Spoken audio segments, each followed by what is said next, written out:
lavador que nos lava, que nos purifica, que nos santifica. Gracias, Señor. Bendigo a cada uno de mis hermanos que han venido en esta mañana con sus cargas, con sus luchas, Señor, con sus situaciones, Señor. Te pido en el nombre de Jesús que alivie toda carga en esta mañana y que tu palabra venga, Señor, como bálsamo a cada corazón. En el nombre de Jesús oramos, sabiendo que tú eres el centro en esta mañana. Tú eres el principal. Ningún hombre se lleve la gloria, sino solo tú, Señor. Amén y amén. Amén. Gloria al Señor. Bien, veníamos viendo en este tiempo el mensaje a las 7 iglesias del Apocalipsis. Hemos visto cada una de ellas. Y fíjense ustedes, decíamos que este mensaje a cada una de las iglesias está dado por el Cristo resucitado. O sea, ese Cristo resucitado que se levanta luego del Cristo sufriente y que, digamos, el Cristo resucitado representa el final. Representa lo que Dios va a completar, porque el Cristo resucitado es el Cristo glorificado y es el Cristo que hará nueva todas las cosas. Y creo en el nombre del Señor que el mensaje que el Cristo resucitado da a las 7 iglesias es el mensaje para la iglesia de hoy. Es el mensaje para la iglesia del final. Estos 7 mensajes a las 7 iglesias es lo que nosotros tenemos que guardar en nuestro corazón, porque sabemos que Cristo viene pronto. Amén. Así que en el nombre del Señor vamos a ver hoy el último mensaje, y es el mensaje a la iglesia de la Odisea. Ustedes saben que Dios es Padre. Decíamos recién, Dios es Padre, le gusta la familia. Y si por un momento nos ponemos a recordar en esta mañana a nuestros padres terrenales, yo quisiera que por un momento recuerde a su padre terrenal. Y recuerde esto que voy a decir.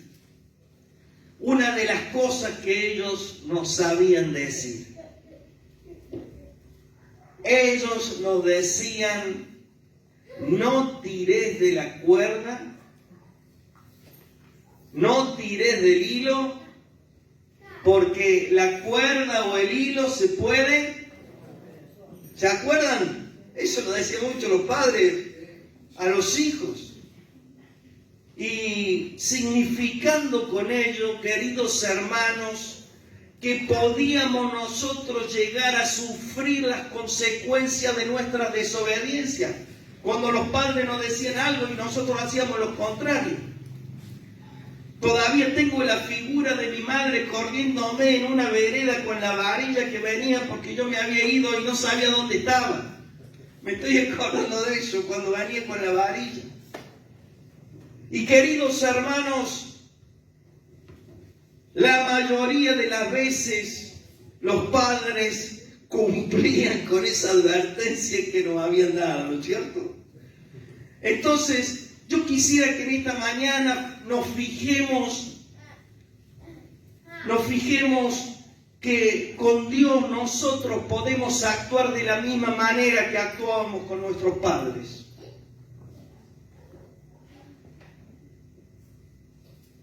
¿Por qué? Porque empezamos a tirar de la cuerda.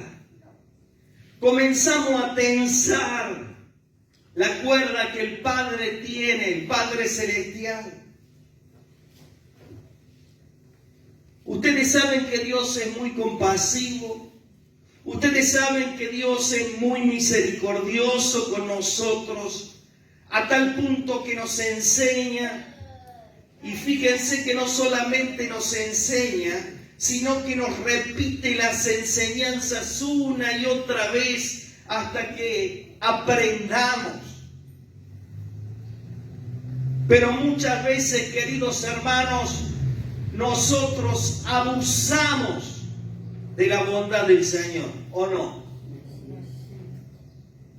Abusamos de la tremenda misericordia que Dios tiene con nosotros. Y nos comportamos como hijos rebeldes, hijos desobedientes, sin entendimiento, con dureza de corazón. Ustedes saben que el autor a los Proverbios y luego el escritor a los Hebreos dice que no menospreciemos, ¿qué cosa? La disciplina del Señor, y que no desmayemos cuando el Señor nos reprenda. Y me hago la pregunta a mí mismo: ¿cuántas veces sufrimos nosotros por causa de nuestras malas decisiones que están en contra de la voluntad del Señor? Y luego nos preguntamos por qué estamos sufriendo, y resulta que estamos sufriendo porque estamos haciendo todo mal.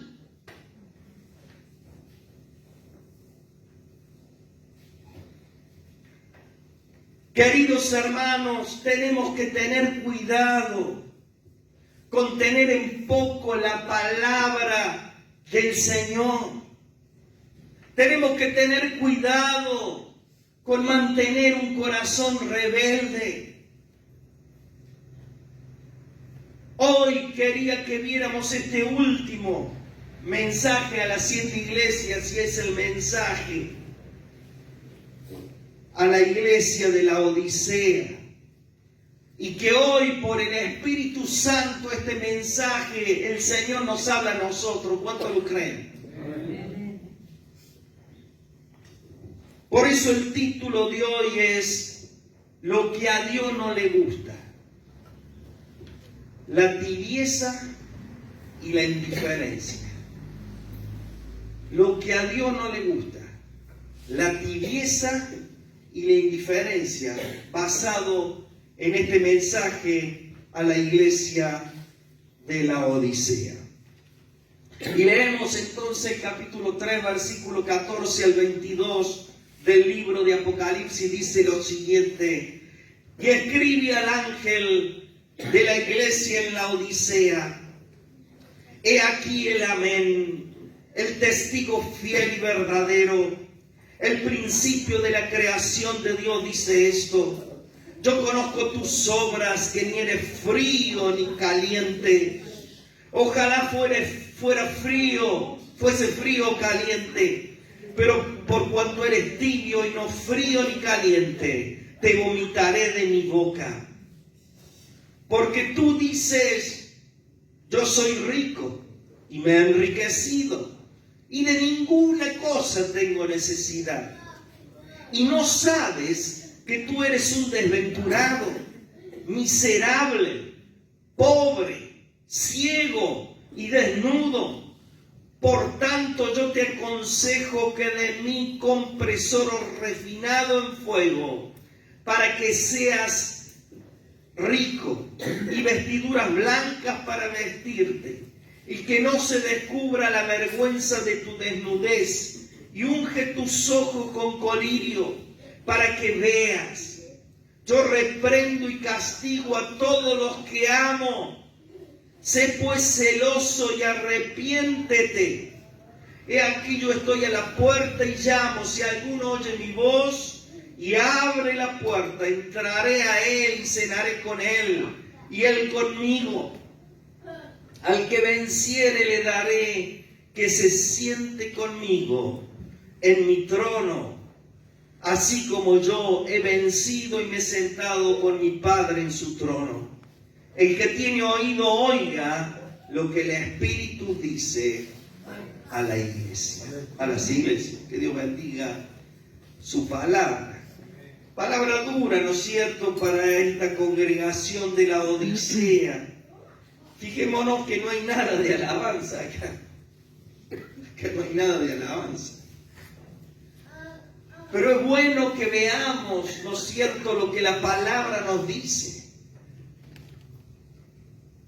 Porque aún esas cosas, como Dios le habla aquí a la iglesia, es una muestra del amor de Dios. Amén.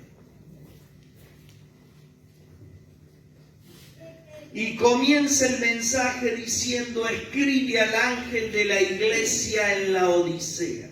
Y yo quería antes hacer una aclaración que no la hice. Por ahí se produjo alguna confusión el otro día, me comentaban, pero yo quiero hacer la aclaración ahora. Referida a esta frase, escribe al ángel.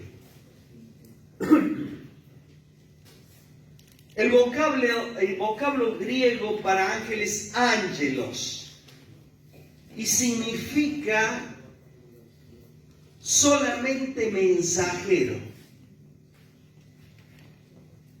Dicho término describe a qué? A un embajador que es enviado a llevar un mensaje. ¿Estamos? ¿Hasta ahí me entienden? El sustantivo ángel se usa también para identificar a algún ser celestial enviado por Dios, porque dice que los ángeles son, ¿no es cierto?, espíritu ministrador al servicio del Señor. Eso lo podemos ver, por ejemplo, en Mateo 1:20, le doy la cita, después ustedes lo leen, Lucas 1:11, Lucas 1:26 y 28. Sin embargo, queridos hermanos, este vocablo que dije recién, ángelos, en 3 partes de la palabra se refiere a hombres. ¿Me escuchó? En 3 versículos de la palabra, esta palabra ángelos se refiere a hombres. Y le doy la referencia. En Mateo 11:10, donde se refiere a Juan el Bautista, habla del mensajero y utiliza la Biblia en el griego la palabra ángelos. El otro versículo que se refiere a hombres está en Lucas 9:52. Este lo voy a leer. Lucas 9:52, que dice lo siguiente.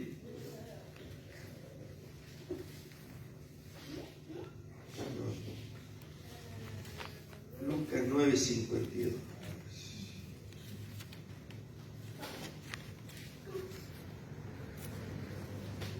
Y envió mensajeros delante de él, los cuales fueron y entraron en una aldea.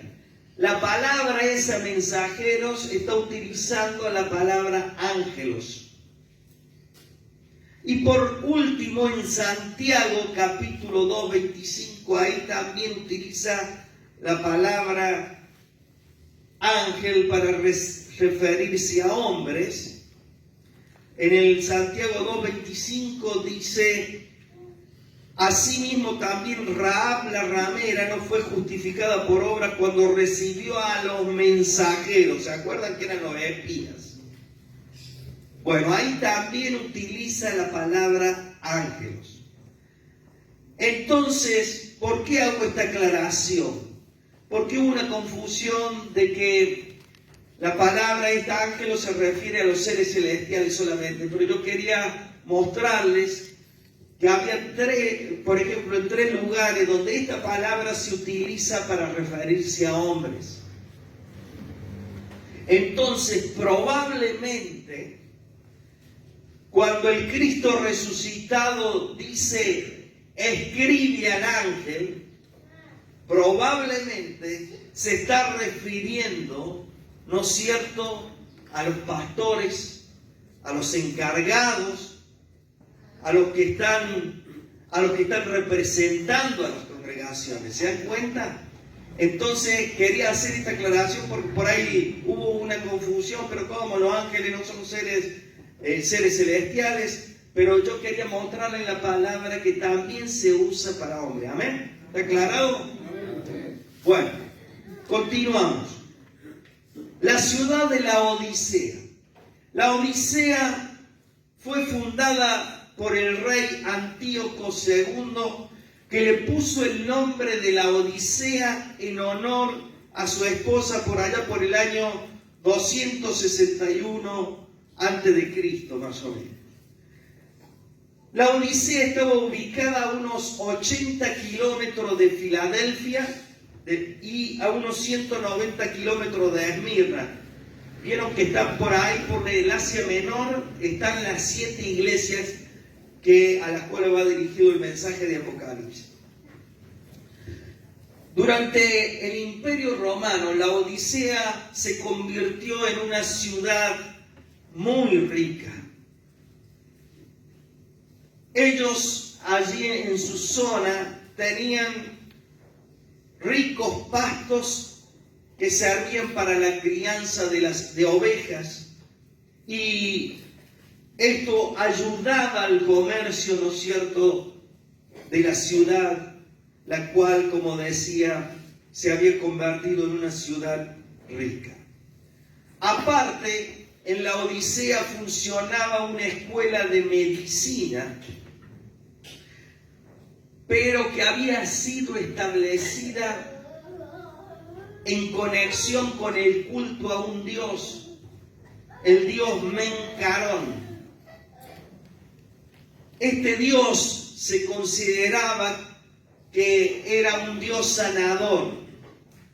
Entonces la escuela de medicina se había levantado en honor a ese dios Mencarón.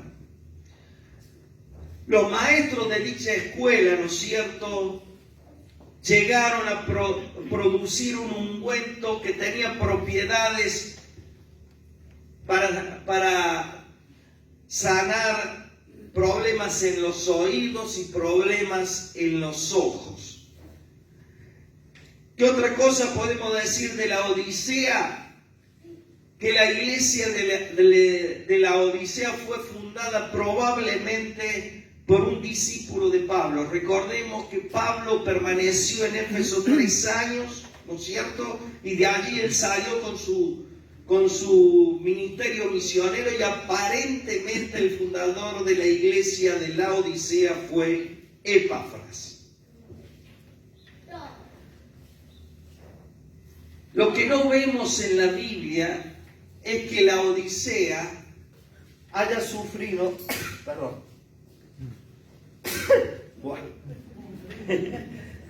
haya sufrido, ¿no es cierto?, persecución, o hayas padecido de herejía, ¿no es cierto?, o haya tenido algún gran adversario, como hemos visto, ¿no es cierto?, en las otras iglesias. Pero sí lo que se destaca es esta tibieza general, esta indiferencia espiritual de la congregación de la Odisea. Y comienza el Cristo resucitado a decirle: he aquí el amén, el testigo fiel y verdadero, el principio de la creación dice esto. Y fíjense que con esta frase el Señor está presentándose a la iglesia de la Odisea. Él es el ejemplo perfecto de esas virtudes que lamentablemente no estaban en la iglesia de la Odisea. Veamos lo que dice el Cristo resucitado. Dice: yo soy el amén. O sea, es el que tiene un firme propósito. Fíjense que el amén se usa como un nombre propio aquí. Él es el amén. Él es el amén a sus propias promesas. Sus promesas que son fijas. Sus promesas que son inconmovibles. Sus promesas que tienen un cumplimiento inalterable. Luego le dice que Él es el testigo fiel y verdadero. ¿Quién puede decir que Cristo es un testigo falso? Así como pasa en los juicios, ¿no es cierto?, mundanos. Él es el testigo fiel y verdadero. Es fiel porque es constante en su amor. El Señor no para de hablar. Díganme ustedes, queridos hermanos, si el Cristo resucitado no podría haberle dado la espalda a la Odisea y dicho, pero que se la arregle. Que se la arregle. Pero Él en su amor va y amonesta a la iglesia. Amén.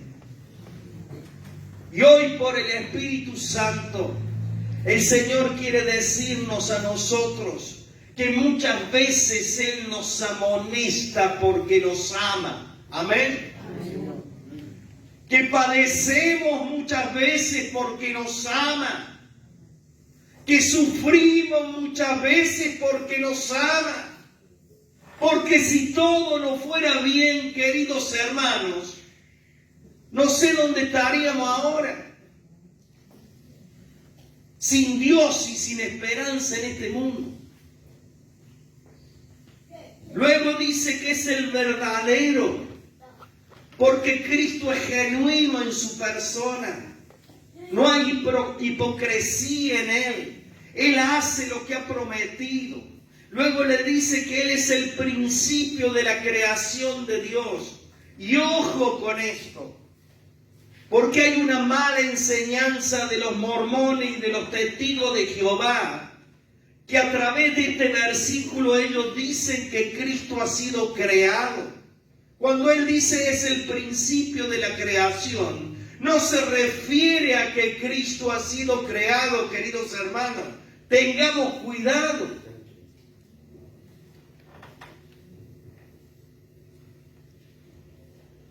Esta frase, el principio de la creación, significa que Él estuvo en el origen de la creación. Él estuvo con el Padre creando. Cuando dijo el Señor, hagamos al hombre a su imagen y semejanza. Él es el centro y la cabeza del universo. Él es la cabeza de la iglesia. Amén. Queridos hermanos, no dejemos que la confusión del enemigo entre en nuestra vida. Amén.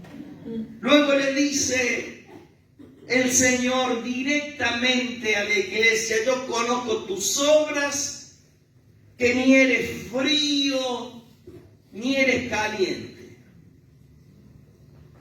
No eres ni fu ni fa.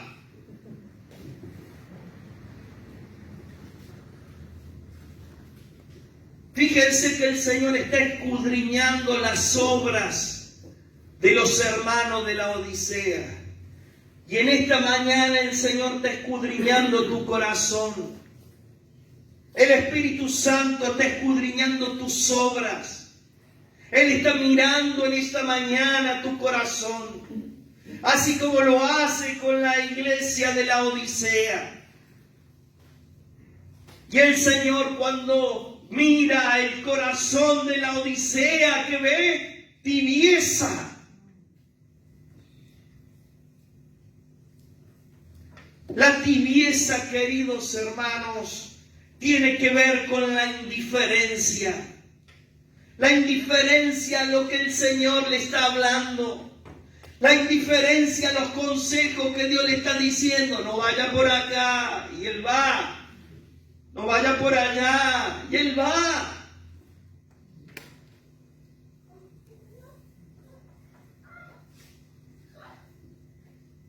Queridos hermanos, pensemos por un momento cuántas veces el Señor le ha hablado a esa iglesia. Pero esa iglesia sigue en su tibieza, sigue en su indiferencia, sigue en su falta de compromiso.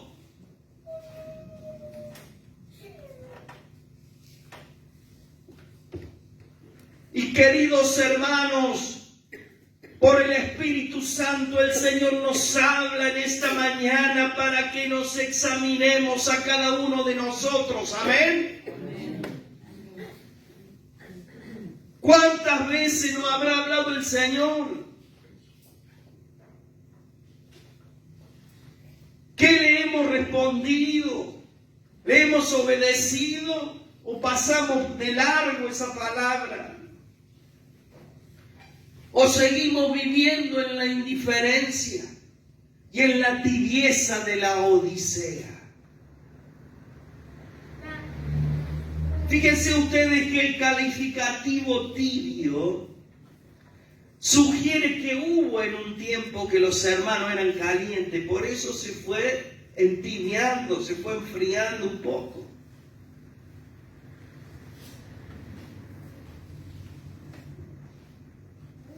El calificativo tibio también sugiere algo sin un uso adecuado. El Señor dice, si sos tibio no te puedo utilizar, ¿qué hago? Hoy estás, mañana no estás, hoy apareces, mañana desapareces. ¿Qué hago con vos?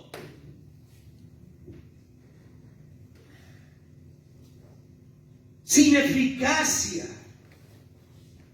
Y el Señor dice y lo mira, ojalá fuese frío, caliente, pero no te puedo utilizar, no te puedo usar si eres tibio, si eres indiferente.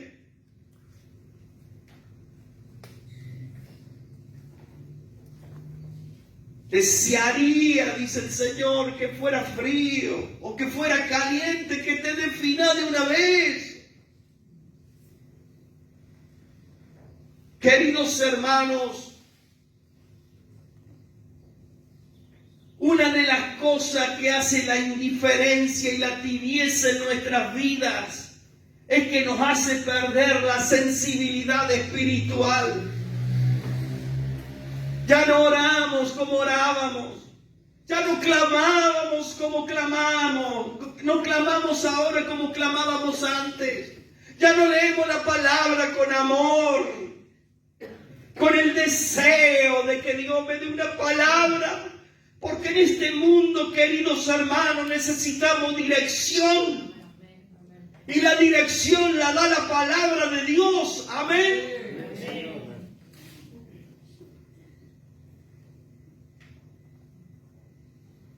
Y el Señor da esta dura palabra: por cuanto eres tibio, te vomitaré de mi boca.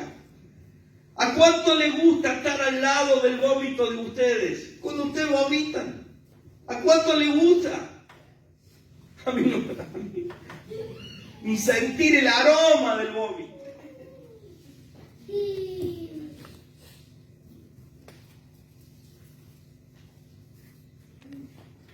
Lo que vemos nosotros aquí de parte del Señor es un enojo, pero fíjense que el Señor no la está desechando, la Odisea. Es un enojo, un disgusto que tiene el Señor con la Odisea, pero no lo desecha. Le está dando un reto, pero no lo desecha. Él sigue adelante con su amor. Y le vuelve a hablar. Y le quiere hacer ver lo que ella no está viendo dentro de ella. Porque tú dices, le dice el Señor. Yo no sé si ustedes se acuerdan de todas las cosas que dicen. Yo por ahí me olvido de las cosas que digo. Pero el Señor no se olvida. El Señor no se olvida de las cosas que decimos. Y le dice a la iglesia: porque tú dices. La iglesia de la Odisea se autoestimaba a sí mismo de una manera que no era correcta. En la Odisea había orgullo, había soberbia. Ellos estaban seguros de que lo que decían de ellos mismos era así. No, si yo estoy bien. No. Queridos hermanos, dice la palabra, no seas sabio en tu propia opinión. Y esto es lo que estaba pasando con la iglesia de Laodicea. Y luego le dice el Señor, porque tú dices, yo soy rico y me he enriquecido y de ninguna cosa tengo necesidad. O sea, totalmente, ¿no es cierto?, una declaración de autosuficiencia. Le dice, soy rico, me he enriquecido, como dando a entender, queridos hermanos, que ellos vivían porque se esforzaban. Era gracias a mi esfuerzo que yo me he enriquecido. Y esto es equivalente a decir, lo he logrado por mi propio esfuerzo. ¿Se acuerdan ustedes de ese rico insensato de la parábola? Que Jesús le dice, mira todos los graneros llenos, y dice, alma mía, regocíjate, come y bebe, porque tenés para disfrutar varios años. Y viene el Señor y le dice, necio, esta noche vienen a pedirte tu alma. Y lo que has juntado, lo que has abarrotado, ¿de quién será? Queridos hermanos, el Señor nos invita a hacer tesoro en el cielo, no en la tierra. Amén.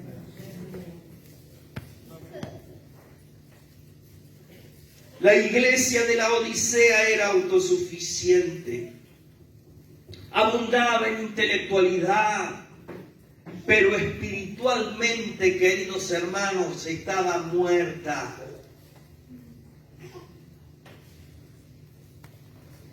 Y luego le dice el Señor, le habla crudamente, y no sabe que tú eres un desventurado, que tú eres un miserable, que tú eres un pobre ciego y desnudo. Qué tremendo.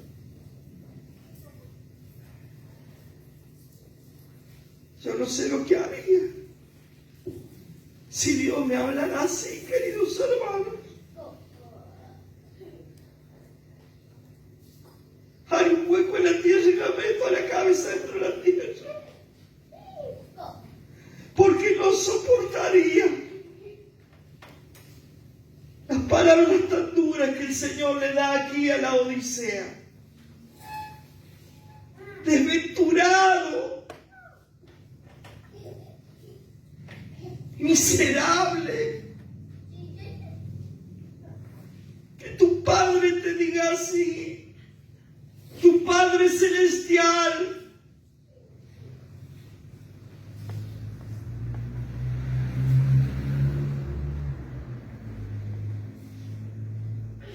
Tú no sabes lo que eres.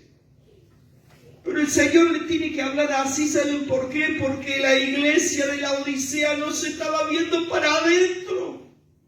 Ellos se creían que eran los perfectos. Ellos se creían que eran los mejores. Ellos se creían que estaban bien, que estaba bien lo que hacían, que estaba bien lo que pensaban. Queridos hermanos, no tenían discernimiento espiritual para conocerse a ellos mismos. Queridos hermanos, muchas veces le pedimos a Dios discernimiento espiritual para ver qué hay en el corazón del hermano, para ver qué enfermedad hay en el corazón del hermano, pero no le pedimos discernimiento espiritual para ver lo que hay dentro nuestro. ¿Qué es lo que hay dentro mío?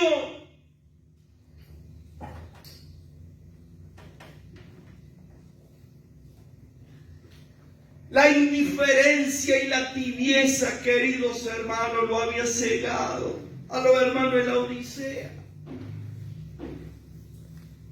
La indiferencia y la tibieza es como una muerte helada que nos va matando de a poco, nos va apartando de a poco y que no nos permite mirar hacia adentro del corazón. Hay una coraza de orgullo que cubre nuestro corazón y que no deja que la luz de Cristo penetre para que seamos purificados. La iglesia de la Odisea era desventurada, pobre espiritualmente, ciega, incapaz de ver su propia condición, desnuda sin ningún tipo de vestidura espiritual. Y al encontrarse con el Cristo resucitado, se ve su verdadera condición. Y queridos hermanos, cuando nosotros nos encontramos con el Cristo resucitado, con el Cristo poderoso, se ve nuestra pobre condición, ¿o no? Nos damos cuenta que no somos tan buenos como decíamos que éramos, ¿no?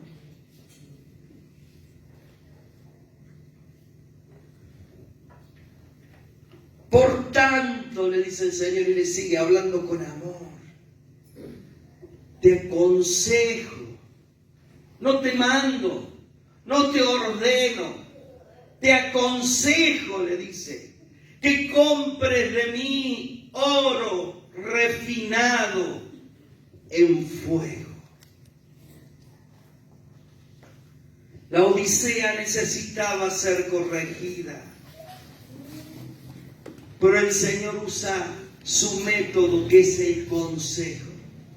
Y queridos hermanos, como sabemos todos, Dios no obliga a nadie, ¿no es cierto?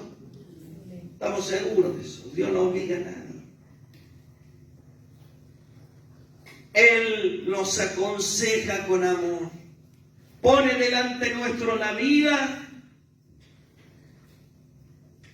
o la muerte para que cojamos.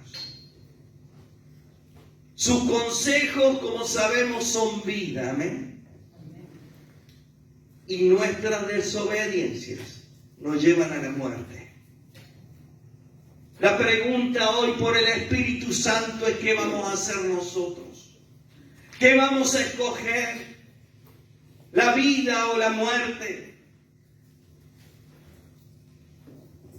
¿Seguir el consejo del Señor o seguir en nuestros caminos? Le dice el Cristo resucitado: compra de mí. Yo soy la fuente, le dice el Señor. Vos tenés que volver a mí, le dice el Señor. ¿Por qué? Porque la verdadera riqueza está en Cristo, ¿o no? Las riquezas espirituales están en Cristo Jesús.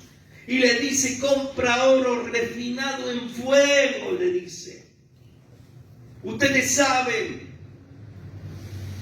que dice que la fe más preciosa que el oro, dice en Primera de Pedro, debe ser probada. ¿Y sabe lo que le está diciendo el Señor?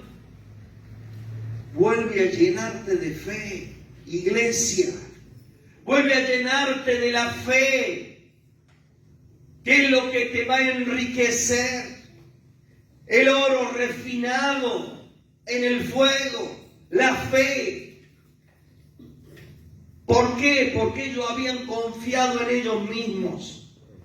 Hacía falta fe renovada, amén. Fe del autor y consumador de la fe, que es Cristo Jesús. Luego le dice: y compra de mí vestiduras blancas para vestirte y que no se descubra la vergüenza de tu desnudez. ¿Qué significaba esto? Las vestiduras blancas nos habla de santidad, amén. Nos habla de la justicia de Dios que se incorpora a nuestro ser y comenzamos a caminar en pureza de corazón. Vestiduras blancas, vivir una santidad práctica, una santidad de todos los días. Y luego le dice, unge tus ojos con colirio para que veas. Dijimos nosotros que ahí en la Odisea se fabricaba el mejor colirio, ¿no es cierto?, para la sanidad de los ojos, pero ese colirio no era el que la iglesia necesitaba. Lo que necesitaba era la unción del Espíritu Santo. Porque la unción del Espíritu Santo en los ojos de la Odisea iban a hacer que la iglesia comenzara a ver nuevamente. Amén. El colirio santo del aceite del cielo.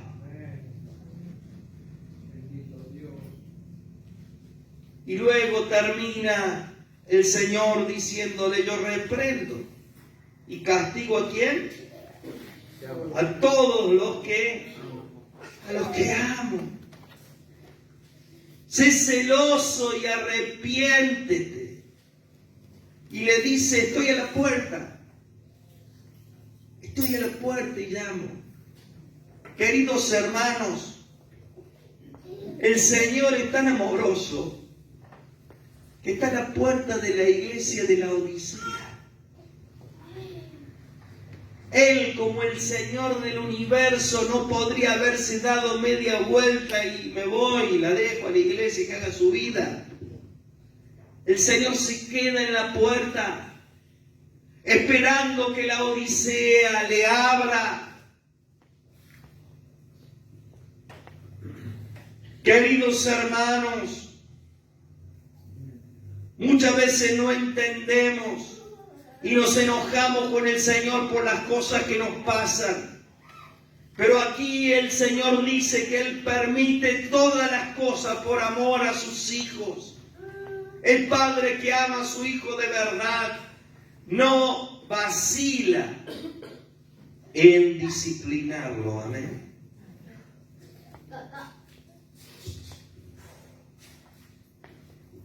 El Señor espera que la Odisea se arrepienta, que la Odisea cambie de actitud. Y hoy por el Espíritu Santo el Señor nos habla individualmente a cada uno y nos dice, estoy esperando tu arrepentimiento verdadero. Amén. Estoy esperando a la puerta de tu corazón. En este caso, lo que estamos viendo es al Señor resucitado afuera, ¿no es cierto?, en la puerta de la iglesia de la Odisea. Pero Él se queda esperando que la iglesia reaccione, esperando que la iglesia vuelva a renovar su relación con Él. Hoy por el Espíritu Santo el Señor nos habla ¿para qué? Para mostrarnos si lo hemos dejado afuera o lo hemos dejado adentro. Sin Cristo, queridos hermanos, la iglesia no puede subsistir. Si le damos el lugar que se merece, Él entrará, dice, cenará con nosotros. Pero para esto tenemos que escuchar su voz y abrirle. Amén. El que me oye y abre, yo entraré y cenaré. Y termina diciendo, es tan amoroso el Señor que dice que a la Odisea, que estaba tan mal, le dice, si vences, va a tener lugar en mi trono. Así como yo me he sentado en el trono de mi Padre. ¿Cómo podemos pensar nosotros? Pero está tan mal la iglesia y el Señor le promete que puede estar en el trono. Queridos hermanos, ese es el amor de Dios. El amor incondicional que da a aquellos que realmente, como dice acá, con un corazón arrepentido, le abren y lo dejan entrar. Queridos hermanos, este es el mensaje que el Señor le da hoy a la iglesia. El que tenga oídos, ¿qué dice? Oiga. Amén. ¿Por qué no se pone de pie ahí donde está? Póngase de pie, amén. Gloria a Dios, gloria a Dios, aleluya. Póngase de pie ahí donde está. Cierre sus ojos. Cierre sus ojos.